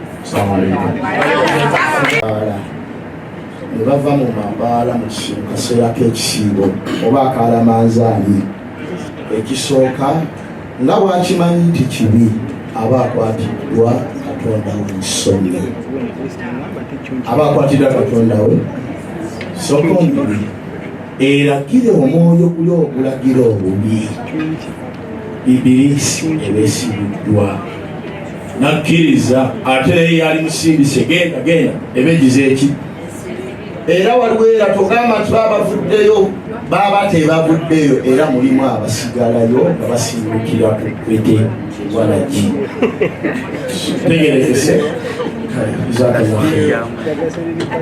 enseka kyava okwogerako kyemaze ngenda okwogera naye nyina ekirala kyenyongerezaako ffenna tumanyi nti mu Ramadan shaitani ebeera eri ku salaasiri ebeera bagisibiddwa ku njegere kati n'ekintu ekirala tuwangalira nnyo mu bafriends baffe abatali ki basiraamu nga we love each other so much so tubeera tubanyonnyola ekintu kyetugenze they all know it's Ramadan tetukkirizibwa kukola kino so nabo balina engeri gye batwegattako ne babeera nga tebagendera ku kiro ekintu okukola ki tukabya babeera nga nabo bagendera ku musaafu tuliko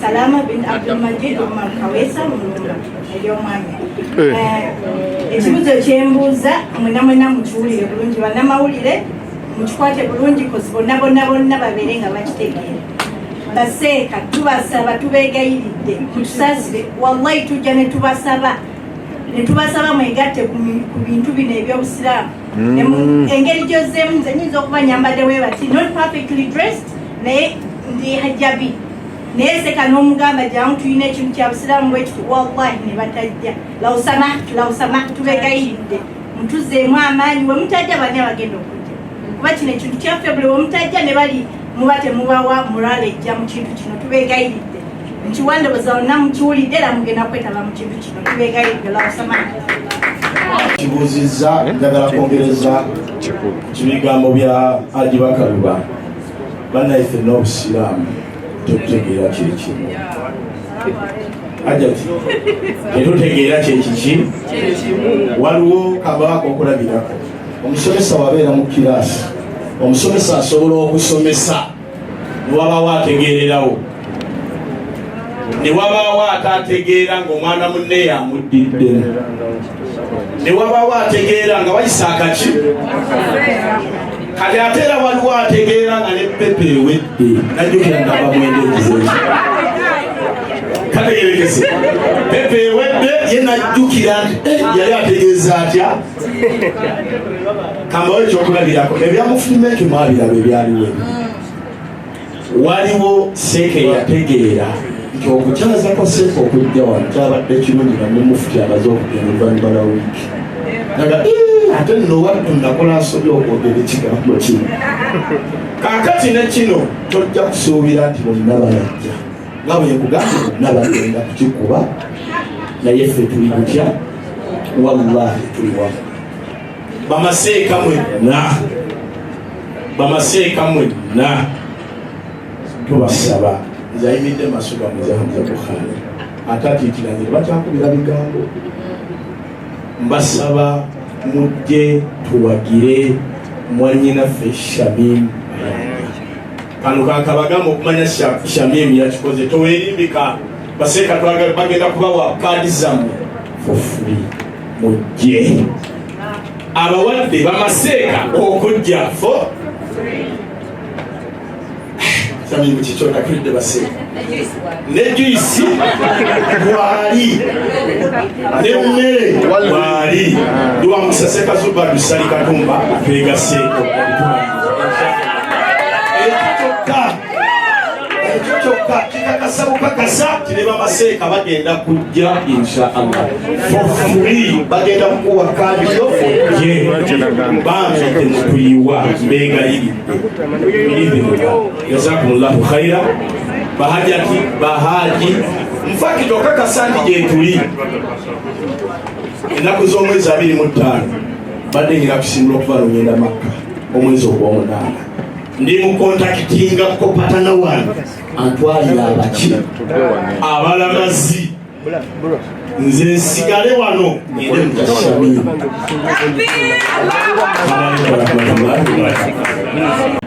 Ekintu ekyo sikimanyi naye nsaba nkimulekawo olwaleero mulimu ojja n'agamba nti shaliye temadde kata mpulira hijabu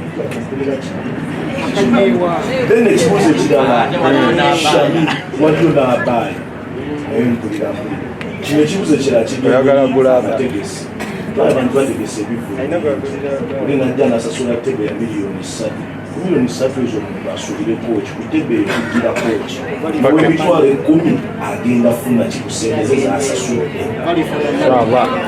hijabu, sharia, nikabu, jalabibu, nani? Abaya. Yaba chala mujigumiza na hidi nga ya wende. Warone dila. Skima.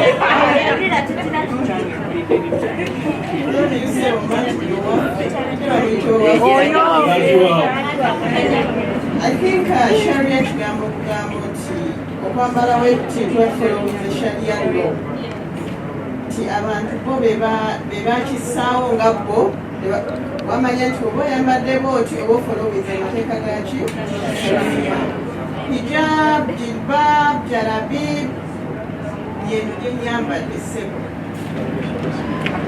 teriiko kano kemulaba kali sunna omukyala tekiri compulsory kambala okujjako ekajjira okoze makeup compulsory nokambala obanga oli very beautiful omanyi kiwegala mulungi genda kuleeta fitina mu basajja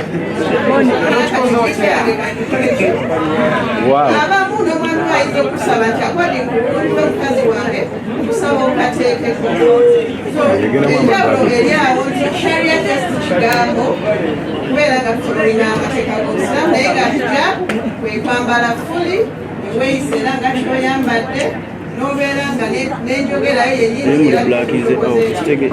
ligenza okudda kati okoze makeup otuukawe wandekera katale oyagala kwambuka ku masikidi Musa bwoti Allahu akbar la ilaha illallah omwana nakuyitako bwewa noyagala okugula tiketi omusange nga 3 mu lumu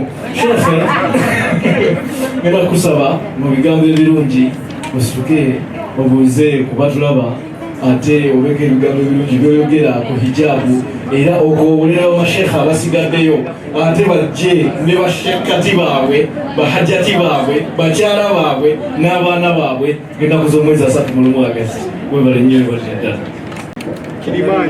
Assalamu alaikum wa rahmatullahi wa barakatuh. Wa alaikum assalam wa rahmatullahi wa barakatuh. Bakadde baffe b'amashekh abatukulembedde omuli Sheikh Hamza Bukhari yakava ku nnyonyi era abadde agiddako n'agamba hijabu nation Sheikh webala omutima omulungi ogi wange director wa Umma Uganda aja Sharia Kigozi webali nnyo alhamdulillah Shekati ekyokulabirako otawa mu hijabu nation tugenda kwebuuza tuteekeyo baani tuteekeyo bashiba oba spice naye kati oze alhamdulillah tugamba alhamdulillah ne bashiba bajja tulabirako ne baspice bajje babeerenga batwegattako inshaallah ne bashakira inshaallah bajja kujja kadde waffe omugagga gwe tulina yekayeka mu eno saidi yaffe y'obuyisiraamu era ffe tuba tulinayo abo walimu tuba bagumu Haji Bakaluba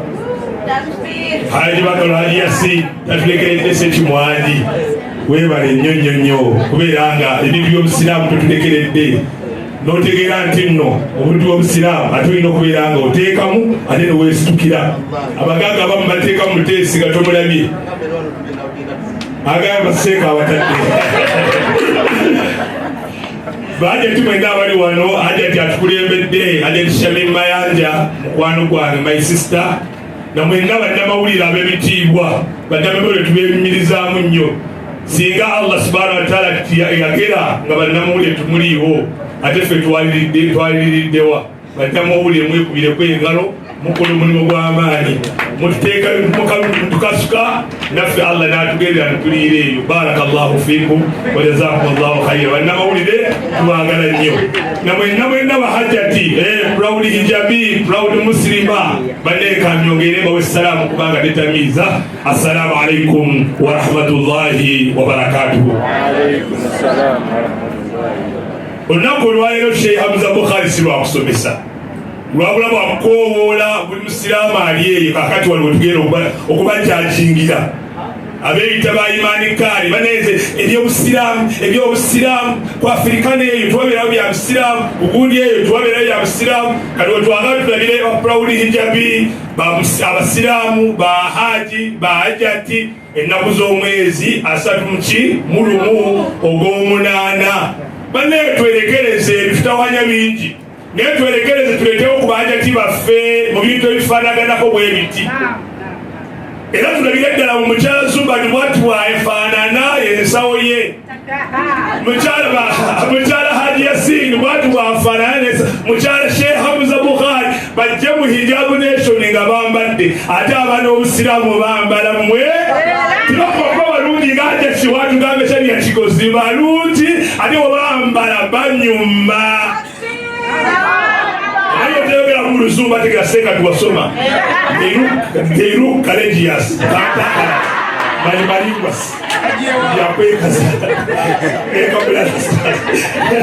Fantastic, okalaba ka proud hijabi ka proud muslima kakamba nekabalachi nekanyuma okuviradira ku kigere paka ku mutwe nga bagenda kulira sente zogabe mashallah liye kankongere olye obanga osaana okubeera ng'oteeka sente okolaki olaba.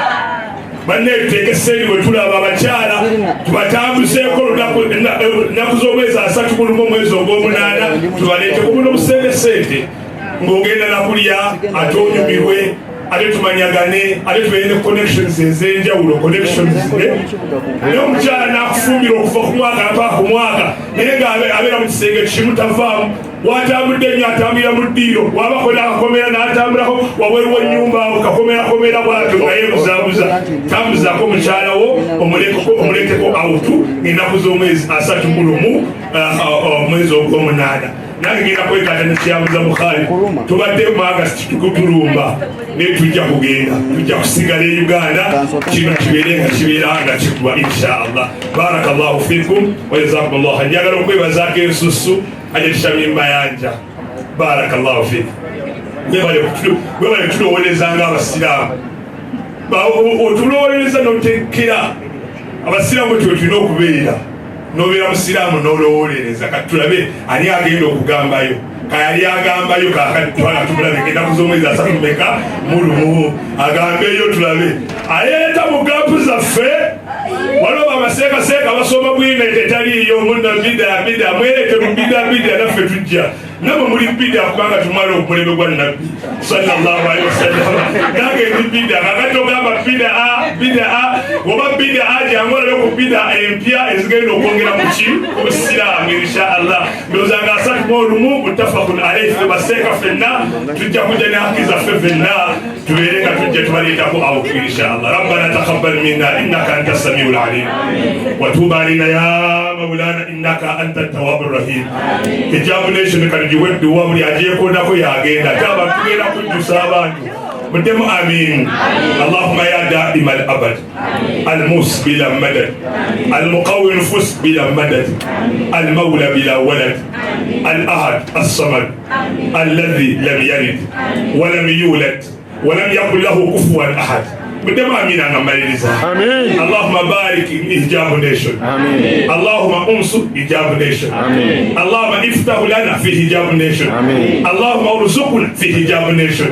اللهم انصرنا في حجاب نيشن. الله تكم بركة من حجاب نيشن. أبا تكسبنا الله بومكسا. أبا تبغى بجى ببرينغ بلا أكاكلوكا أكاكايا موسيونا. أقوى بكيلو مشارا موسيونا. Allah abasombe mashariki ne magharibi bajje otugendo batekera beere omubungi ai Allah subhanahu wa ta'ala abategese mwena Allah namma abawemu obulungi namma abali wano mwena Allah fenna tuwa obulungi buli ali wanazenga talina mmotoka Allah agimuwe atalina mulimo Allah agumuwe abwina Allah amutere mu baraka atalina mukyala Allah amumuwe atalina mukyala Allah akuwe atalina mwami Allah akuwe abantu we bali Allah bawa abaami ya Allah abakyala mumirise mugamba amina Allah bawa abaami nga balungi nga balina haiti ng'eyange nga beerunganze nga balina akazigo ng'akange nga bawanfu nganze nga balina irimu nganze nga balina sente nganze Allah tabawa basajja basiiwuufu ate nga tebalina sente bala taqabbalna minna innaka anta samiul alim wa tub alayna ya maulana innaka anta tawwabur rahim saba Allah assalamu alaikum wa rahmatullahi wa barakatuh. Wa alaikum assalam. Wa alaikum assalam wa rahmatullahi wa alaikum esooka tebo ya miliyoni 3 eriko abantu 8 ejjirako ebyokunywa n'ebyokulya tugenda kugenda ku bronsa wa 3 because nga abali babiri basibangi n'abasali family day out tuyina kuyingira ng'obudde bukyali okuteeka ku batunda fulumbo so ekivulu kyalisana naye enteekateeka yaffe nnungi nnyo so wa miliyoni 3 ali mu pagola kuliko ebyokulya n'ebyokunywa sanctuary juice egenda kuba ebikolako okuva ku makya tulina kacyayi abali mu tables oyinako ashers babiri buli table eriko ba ashers babiri togenda kubanga oyimuka wenyini ku table kuliko painting wali ogenda kuba osiiga nga teweebowa kuliko Quran kuba buli wetunaba tusirisambu eti nga tuwayo abantu obudde okusoma Quran twakirowoozezaako ne tugamba omaze ebbanga ki nga tusoma ku Quran bwojja kwolwo at least buli kadde koofunamu akawummula kwatamu ku Quran osomemu tukyagala nti woddayo ekogambe buli wenabadde ngira bwenti nga nsoma ku Quran twagala kujjukiza nti funangamu obudde okwatemu ku Quran so kutepa kugirako Quran kuliko diffusers nungi ogenda kubanga akawuka omanya basamba bawunya bulungi mashallah so kuliko emmere kulya paka kuwulira bubi abatebo abantu 8 mu pagola tewali kasana teri kakuba then tulina ekifo ku mmeeza mitwala 3 mu 8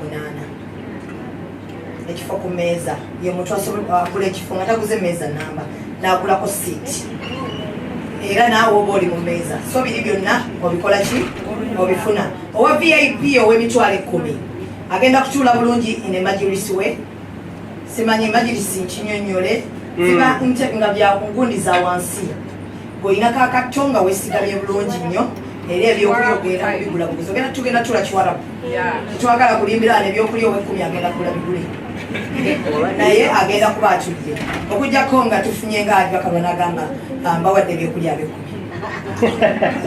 kati ordinary ya mitwalo 5 emitwalo gye5 ogenda kunyumirwa buli kimu okkirizibwa ogenda okukola networking omuntu gwoga njagala kulaba kajibakalubanja njagala kulaba kajatishania njagala kulaba kusheibukaali okkirizibwa ogenda n'omubuuzaako networking yabwereere buli kimu ogenda genda era ne ba ashers n'aba VIP balina ba ashers ab'emitwalo 10 balina ba ashers then ow'emitwalo 5 yatalina asha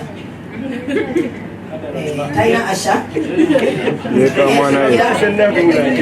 bamala okwetuukira ajja kudigida paka kuwulira bubi kuba ajja kuba ayimiridde okujjako nga tufunye muzira kisaagamba nti mbagulidde obutebe obuteekeyo embeera si nnungi naffe abali kutegeka tetuli bulungi naye tugezaako so bwe tufunayo ena muzira kisaagamba aba ordinary temubayimiriza mbateereddewo obutebe kubanga bwe tulinako nga sponsor waffe Glosh ne Fancy badecorate abalungi abo kamala bebakoze byemuwulidde wali ku bwereere bannange so tetusobola kuba luseke kutuuka mu ordinary okujaga tufunye omuntu yenna atuyamba n'agamba kyengambye wali nti tetunavaawa najja tasobagamba wallahi baddu bange abo tebayimirira ate era ne batakola ki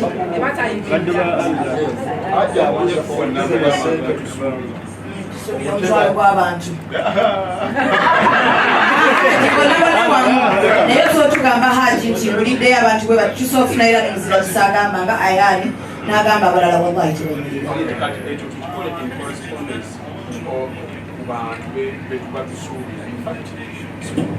in fact wali soose otubuuza abantu abagenda kuba kino mukiraba no temwalambise moto kati abantu gye batandika okugenda nga bagula mutandika okuestimating enamba y'abantu bemukola ki kirungi okutegekera abantu botandisa okufuna omuwendo gwabwe manye abagenda okukuta abantu bagenda kuja naye obuteza omuntu okumutuuza wansi wadde naawe ogambye toli bulungi naye kino ekyokutuuza abantu ekyokuyimiriza abantu okugenda kikkirizakuwanagana nakyo kireme kubeerawo naye nga tugenda tusembera at least namba y'abantu tujja kuba tukola ki tutandika okugitegera omutindo tujja kufusipulawo tekijja kubeera tetujja kuyimirira. So, tulina Momope, tulina online tickets. Tulinako Momope, nga bwogirabawo merchant code ye 015784 eri mu manya ga Shamim Namanja. Merchant code yeyo eya MTN. Momope then Airtel Money merchant code eri 1248808 eri mu Ibrahim Nsomba. Tulina ne online tickets. Tickets as of now abagala okuzifuna bwotyo because tezinnafunwa nga imanya abanayuganda nti bagezigezi bayinza ozikyukula so netusooka tukozese online then later tugenda kubanga ate tufulumya tickets abagala okubanga abagala stalls emidaala nga bwolaba Sheikh Bukar kuba kati je sheyi wange mugulidde omudaala kuba nze sheyi ayina eddagala eddungi mubiri kukuluma kati nze apaka tubujini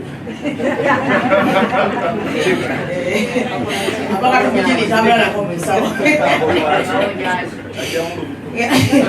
nakati ntambula nako sabagala emidaala wegiri osobola okugenda ku Flori oba n'okuba enamba y'essimu eri ku post okwo n'okuba enamba y'essimu yonna yonna emitimbagano konna kwe tulangira kuliko Squeezeback kuliko enamba y'essimu eyo omukyala n'omukubira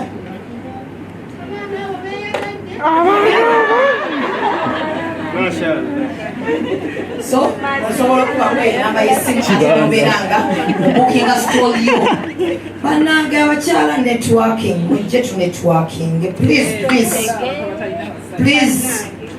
mujje tu networking tulabeko ku bintu ebingi tulabe ku bizinesi z'abannaffe ez'enjawulo Ilbab House yetwambaza Black Horn yes ya Hajat Shania eri awo ku Spring y'omu ku basponsors baffe tumutawaanyiza nnyo okutuuka wano tekibadde kyangu okuteekateeka wano era badde nga tugendayo engoye tuzikima tetuzooza nga tuzizaayo n'atuzooleza ate netuddayo ne tukima nga tutadde omukubamu ku lusekaawo naye takoowa Rashida twagala okwebaza Rashida Veils and Makeup asiba kakaya nakola makeup atasiba kakaya tamukolako akola kubasiba kakaya Rashida Veils and Makeup yatukozeeko okuva we twatandikira mpaka wano we tuli so ndowooza maliriza. Platforms, our tickets are going to be there, but for as long as you're going to have the merchant codes, we have MTN and the merchant code is 015784 in the name of Shamim Namayanja. Airtel is 1248808 in the name of Ibrahimu Nsumba. Tickets are categorized according to the price that you're going to pay. We have 3 million, that is a table. We have VVIP, if you are booking a seat on a table that will be there. It is going to be 380k. We have VIP 100,000. We're not going to be having ushers. We have ordinary, those who are going to be fighting, only the strongest survive. They are also there. So for information, reservation, bookings and the rest, please contact 0786 343005. That is MTN. And Airtel 0702 93 5078. Obuntu obwo mubeere nga mubuliplayinga mpola mpola musobole okubeera nga obubaka mubufuna. Buli ya recordings tambuza video erimu obubaka bwa tiketi paka wetuuka ku muntu omulala. Assalamu alaikum wa rahmatullahi wa barakatuh. Executive Captions presents the very first edition of Hijab Nation. Assalamu alaikum wa rahmatullahi wa barakatuh. Executive Captions presents the very first edition of Hijab Nation on the 31st of August 2024 at Lugogo Millennium Grounds. Join us as we celebrate modest dressing with lots of halal activities including archery, Quran reciting, nasheed, kite flying, henna sessions, Islamic quiz and many more. Don't forget, all women in black hijabs and men in white robes. A table at 3M, VVIP seat at 380k, VIP 100k and ordinary 50k. Stalls are available at very affordable rates. Sponsored by Radio 4, PAL FM, Muslim Channel, Jilibab House, Rashida Veils and Makeup, Sula Motors, Anna Events UG, Nexa Hotel, Sanctuary Juice, Glosh Designs and Events, Glory Flower World, Mimi's Glamour Palace, Jeja Events, ECOP, Fancy Tables, Aisha Muslim Wear. Hijab Nation, the very first of its kind. Thank you so much. A disclaimer, ladies and gentlemen. The poster you see there, we're having early bird discounts. VVIP is going to be 350 from 380. VIP from 100,000 to 80k. And the ordinary from 50,000 to 40k. So the early bird discounts are as follows. Basema nemanyabo abo bonna abagenda okusasula oba abagenda okwekwatira ebifo ebyokumwanjo, abagenda okusasula ng'obudde bukyali, abagenda okukeereramu mu mbeera y'okusasula essente, ebisale babikutemuko ne babasalirako. VVIP oba twaliyisenga okubuukinga ekifo ku mmeeza emitwalo 35 gyokka. VIP ebadde y'emitwalo 10 ne bagisala ne bagiteeka ku mitwalo 8.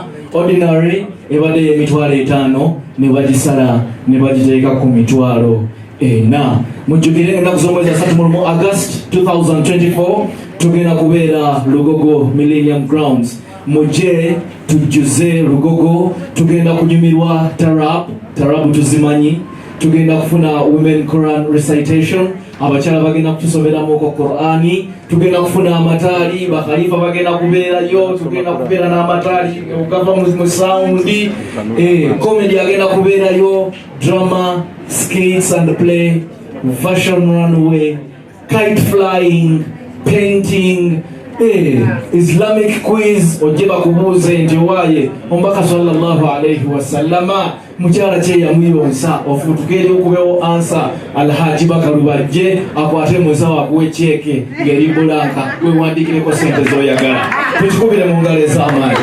Era ebyo byonna byonna bigenda kubeerawo naye nga Allah ayisiriza ku bantu bano wamanga. Twagala twebaze Radio 4 mwebale ddala.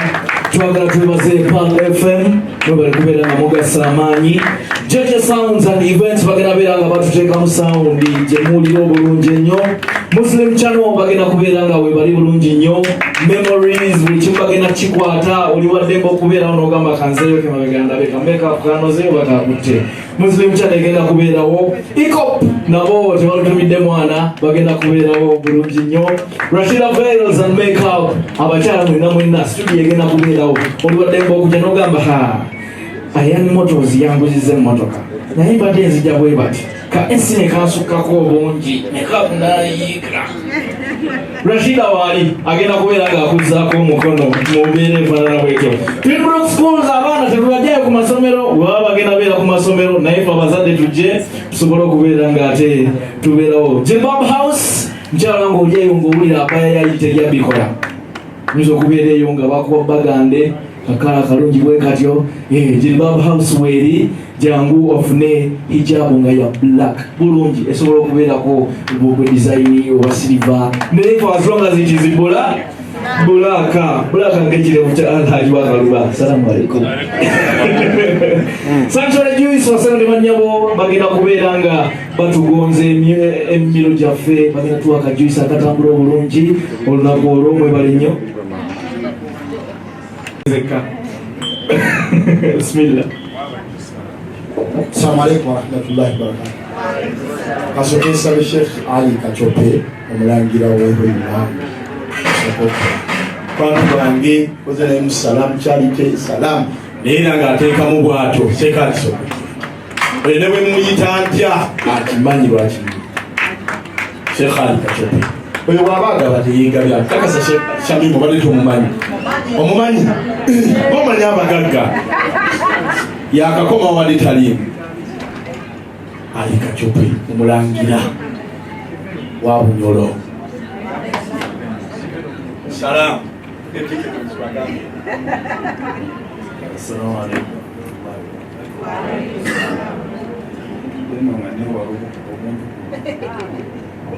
Naye kuba alihana travels inshallah tutakugabayo tickets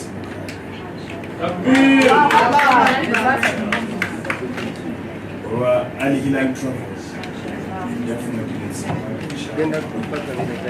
munasonyiwa aba alihana tuli mutwaza travel business era tulina umra tuberayo ne umra eyadese shayo munasonyiwa usigale tujja kutegerezo Dara nkola ne consulate ya umma kati Falaqibula Travels tutwala abantu Makka ya umra inshallah era nze yekita ze CEO ne Sheikh Muhammad ticket 75 ngera kuziwa era kakasalisha mimi amanyi wankulira okusika era jakujjawo ofisi ziri waneno wandegeya naye ate ye wagenda ozijja amanyi okukisemba sitamino Qibula Travels naffe tusazeewo tuyingire mu kintu kino ye tubatwale Makka ye tubatwale mu Umura August umura insha Allah ya 2010 tusula ku ssaawa biidhinillah. Assalamu alaikum warahmatullahi wabarakatuh. Iko mwina kusaba onteleko kamomo kuneno ndelako kamomo ku screen